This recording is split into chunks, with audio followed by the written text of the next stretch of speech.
We good? You good? You good? What's going on? Hello, hello, hello. What's up? What's up? D. Marie Group coming to you live.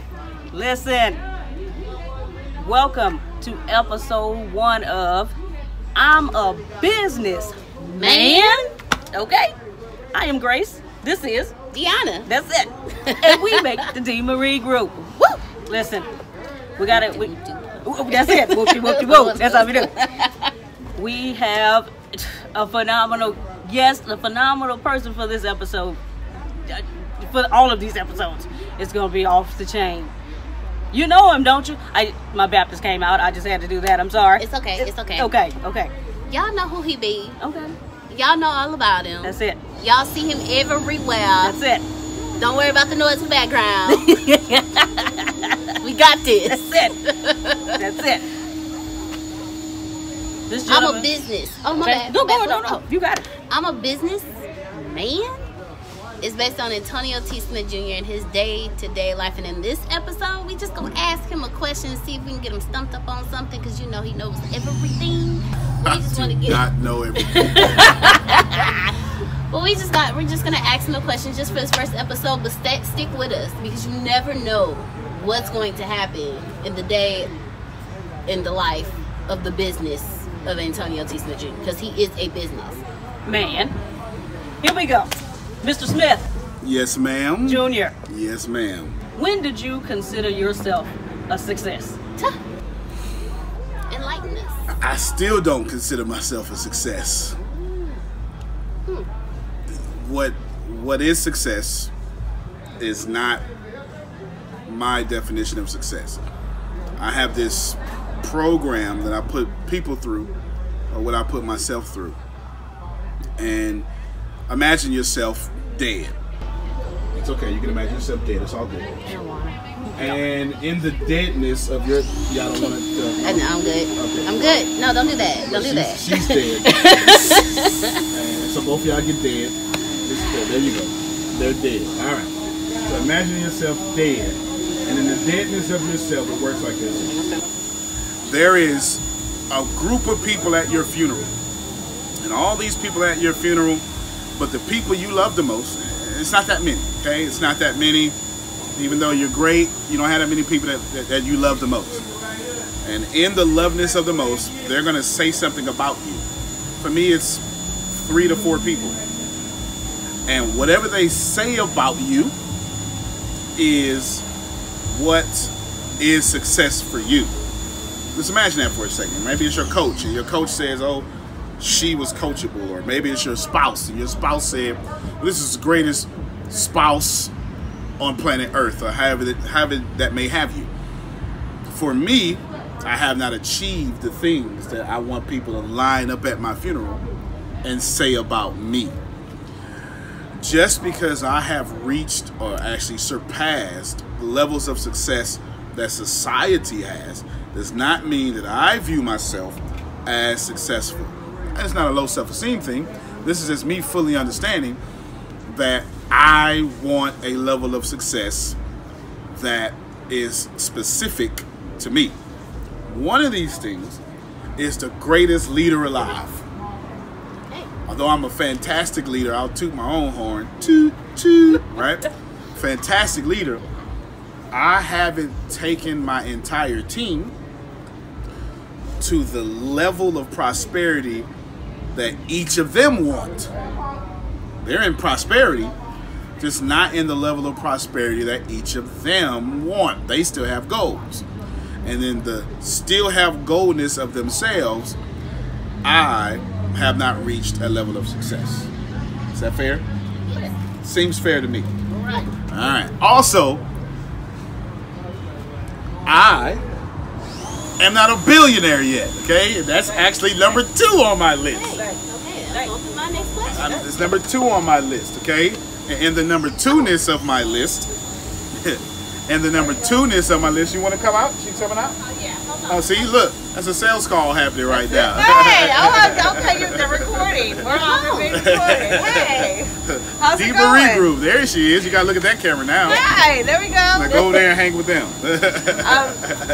You want a sales call? Yes. Well, listen, should I take this? Yes, You please should. do. I should take Oh, this. you want? Okay, hold You on. tell them they're on camera. Okay, hold on, Earl. Hold on. He's Okay. gonna do this one. He His is name is actually Earl. making a documentary, and I'm shooting a TV show right now, He's Earl. shooting a TV show. Yes. No, come on, Earl, let's go. Is he coming? Okay, He's not that's coming. fine. He's not coming. That's No, okay. he says that he just want to interrupt. You're not interrupting. You're not interrupting. You're a, not at all. You're a special guest. Yeah. Give me. It's a part of. Gimme. Not interrupting. Gimme.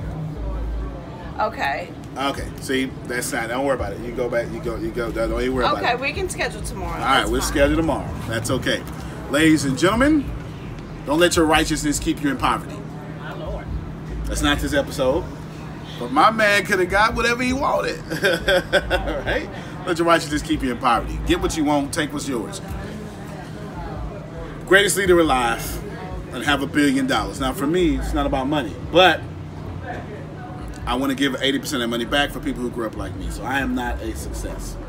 I have not realized my success yet. So every day, I get up like I'm broke. I grind like I'm broke. I was ready to take this phone call in the middle of this. 3 cameras on me, or 2 on me, 1 on them, right? Listen, I am serious about my success to the point to where if I gotta get $1 million call, or, this is a catch, or a free call to pour into someone, I'm gonna do that right now. Until I create 100,000 millionaires, I'm not successful. Period. Point blank. Back to you. All right. We thought we stumped him with that one. Yeah, you know. First question. But we got plenty more. We'll get them one of these days. But I do have a question. Sure. You said there's only like 4 people who speak at your funeral. Yep. Who are they? Oh, see, now you're doing too much. Now you want me to offend people. Okay. Oh, my bad. Okay, don't answer that question. No, Don't I'm gonna answer answer. that question. No. But We don't I'm want gonna you to answer offend like a anybody. politician. Oh, That's okay. a great question. And I remember one time when I was in Israel. See how I'm not answering the question anymore? And skip 3 minutes later. That's and it. that's why you should vote for me. That's it. Okay. Like, you know you didn't answer the question, right? Right. It's okay. I understand. We don't That's what politicians do, right? I'm just taking a chapter out of politicians' books. That's all. There he is. Would you like to answer the question? No, it's Oh, okay. we're running out of time. She can't. I'm sorry. Commercial break. There we go. All right. You said that you want to, success for you is success for your team, becoming a billionaire. Like, what has that journey been like for you? Okay, that stumped me. It's been a fantastically hater-filled journey that I really am unbothered by. I'm not really concerned with the people who don't want me to have whatever. Neither am I concerned about the people who are offended by my success. That doesn't bother me either. Because at the opportunity, and the opportunity that you rise, is also the opportunity for hate to rise as well. Therefore, my journey has been a cycle of the hero's journey. If you don't know about that, Google or YouTube hero's journey and you would see the 12 steps in a hero's journey. What do Harry Potter, Katniss Everdeen, and Frodo all have in common with the heroes of ancient myths? What if I told you they are all variants of the same hero? Do you believe that? Joseph Campbell did. He studied myths from all over the world and published a book called The Hero with 1,000 Faces, retelling dozens of stories and explaining how each represents the monomyth or hero's journey. So, what is the hero's journey? Think of it as a cycle. The journey begins and ends in the hero's ordinary world, but the quest passes through an unfamiliar, special world. Along the way, there are some key events. Think about your favorite book or movie. Does it follow this pattern?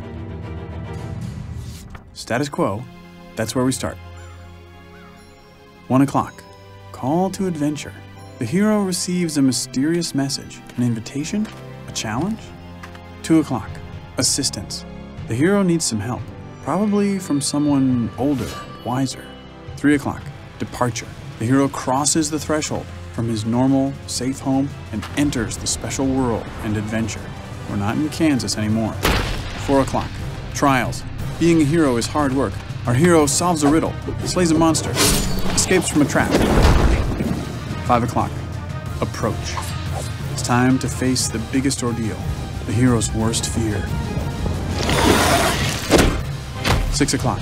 Crisis. This is the hero's darkest hour.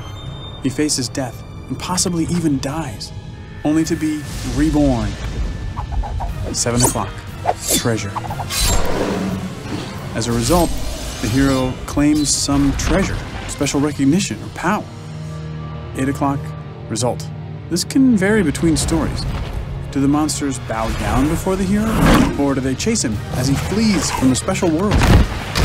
9 o'clock. Return. After all that adventure, the hero returns to his ordinary world. 10 o'clock. New life. This quest has changed the hero. He has outgrown his old life. 11 o'clock. Resolution. All the tangled plot lines get straightened out. 12 o'clock. Status quo, but upgraded to a new level. Nothing is quite the same once you're a hero. Many popular books and movies follow this ancient formula pretty closely, but let's see how well The Hunger Games fits the hero's journey template. When does Katniss Everdeen hear a call to adventure that gets the story moving? When her sister's name is called from the lottery. How about assistance? Is anyone going to help her on her adventure? Hey, Mitch. What about departure? Does she leave her ordinary world? She gets on a train to the capital. Okay, so you get the idea. What do you have in common with Harry Potter, Katniss Everdeen, and Frodo?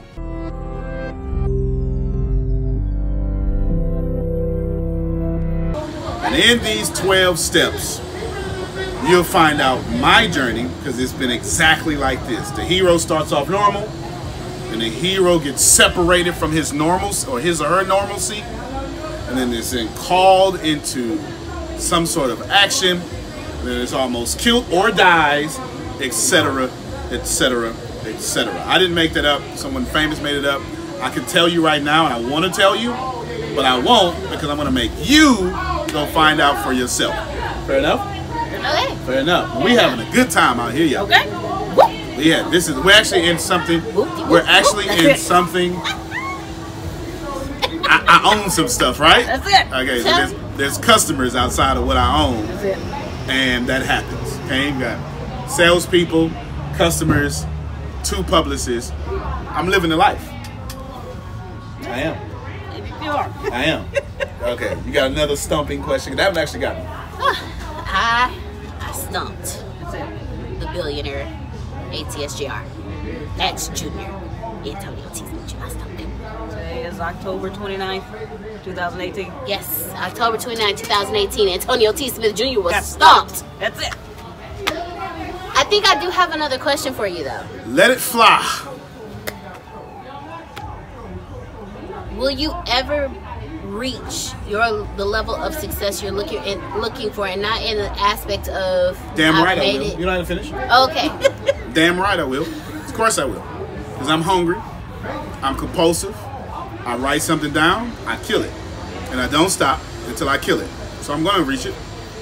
Because that's what I do. And anyone at my level, I don't want to say my level, but anyone achieving anything, they achieve it. Of course I'm going to achieve it. That is a question that answered itself. Damn right I'm going to achieve my level of success. Okay, so let me rephrase, because I work with you and for you, so I know you're going to achieve it. But you know how you get to a level of success, you achieve it, then it's like, okay, let me reach for another one. So if that makes sense in regards to, do you think you'll ever reach? Yo, I'm gonna die, and I'm gonna do that successfully too. I wanna have a heart attack at 95. It's gonna be the most excellent heart attack ever. Okay, I'm gonna stop breathing, and no one will stop breathing better than me. This is just what's going to be. At 95, the way I die, I'm going to die excellently. I'm even going to die with a spirit of excellence. I'm not talking about my success or the manifestations of it. I'm saying whatever I do, I'm going to do better than anybody. Well, forget better than anybody else. Better than the yesterday me. So I'm always going to achieve what I want to achieve, when I want to achieve it, how I want to achieve it. And ain't none of you, something outside of me, is going to stop that. Okay. Do you have any questions, Ms. Grace Sanders? Let me get one here. Twice in one day. Let's see Okay. if we stump him twice in one day. Twice in one day. To those out there who want to achieve success, whatever that is for them, what do you tell them? Move before you're ready. Move before you are ready. You're never going to be ready. The timing is never going to be perfect. The plan is never going to be spotless or without blemish. Start moving right now and you'll get it. Because the people who aren't moving are the people who don't get it. An object at rest will remain at rest until an unbalanced force acts upon it. Newton's first law of motion. Inverse that and go the opposite way. An object in motion will remain in motion as long as a force is acting upon it. I would never stop being in motion, and therefore, by scientific default, I'm successful. You had to go get all Bill Nye on us, huh? I am a nerd. I am a nerd. I Don't just act like make you the don't remember. nerd look good. All right. That did it for me. Okay. Thank you for joining us for this episode of I'm a Business Man. Catch you next time. You can plan better. You can dominate. Hey. Hey you. Yeah, you. Hello? Can you see me? Can you hear me? Okay, look. It's time for us to have a conversation. You need a change, and I know the exact change for you. Plant Better University. It's the best route for you to go to get your daily motivation, daily education, and your daily information on how to build a better you. So come out. Sign up. Let's get started. Again, it's time for a better you. Don't you agree?